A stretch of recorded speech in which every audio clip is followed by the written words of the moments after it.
Friends, time అస్సలు లేకపోయినా ఒకవేళ బయటికి వెళ్ళి వచ్చిన తర్వాత టేస్టీగా ఏదైనా చేయాలనుకుంటే ఈ cooker meal maker potato biryani అయితే ట్రై చేయండి.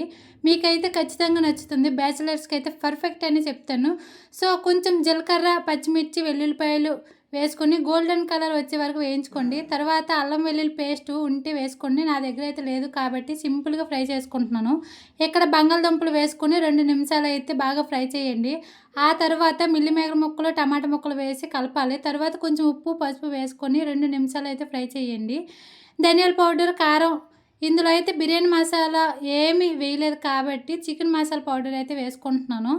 ఇవి వేసిన 2 నిమిషాలు అయితే కలిపేసుకున్న తర్వాత ఇప్పుడు మీరు తీసుకున్న బియ్యం బట్టి ముందుగా వాటర్ని అయితే వేస్తున్నాను. ఒకసారి అంతా కలుపుకొని ఉప్పు చూడండి. ఒకవేళ ఉప్పు సరిపోకపోతే నాకైతే సరిపోలేదు. కొంచెం ఉప్పు అయితే యాడ్ చేసుకుంటున్నాను. ఒకసారి కలుపుకొని ఆల్రెడీ క్లీన్ చేసి పెట్టుకున్న బియ్యం వేసుకుంటున్నాను. కుక్కర్ అయితే ఇక్కడ మూత పెట్టేసి 3 విజిల్స్ వచ్చే వరకు ఉడికించుకోండి. ఇంకా అంతే ఫ్రెండ్స్.